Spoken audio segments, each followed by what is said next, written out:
This represents a sharp reversal in public policy by the U.S. president, who has been a strong proponent of the tariffs and has relentlessly pursued the implementation on global trade. And joining us now is Gary Hufbauer, economist and senior fellow at the Peterson Institute for International Economics. Gary, welcome and thank you for being here. Now, this order was part of a push to address affordability concerns south of the border.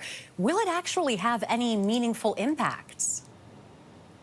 Well, this is talking point policy. As you well know, gas prices are often a big issue in the U.S., way beyond their economic importance. And so past presidents have done things to reduce gasoline prices. Well, now the president is doing something to reduce the number of popular food items like coffee and bananas and mangoes and what have you in the grocery store. But there never should have been duties on these products in the first place because they're not grown in the United States, never were grown.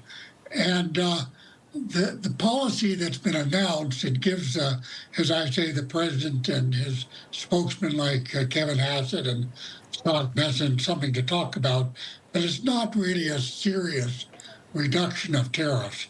It doesn't cover all those many consumer goods and industrial goods which are still subject to tariffs, and the inflation from those will hit Trump. At least he realizes that the inflation story is going to get worse, not better, as we turn the calendar into 2026.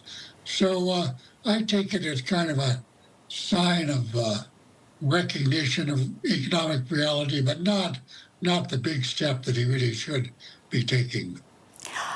I want to get to more on that in a second. But first, for the items that this does apply to, how much could prices potentially drop?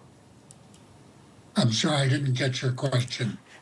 No problem. For the items that this applies to, that Trump will be removing tariffs from, how much could Americans see prices drop?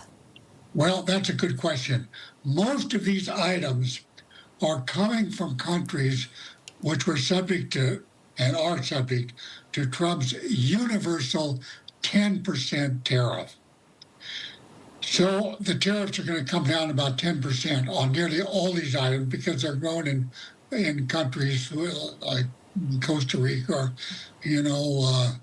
Colombia, wherever, South American countries for the most part, some African countries, cocoa, and a reduction of tariff about 10%. That will reduce the prices at the food markets, grocery stores for these items, probably about 3%. So it'll be some reduction, but it will not be eye-popping. Understood. Unfortunately, sir, our time has come to an end. Thank you so much for being here. Thank you. That is Gary Hufbauer, economist and senior fellow at the Peterson Institute for International Economics.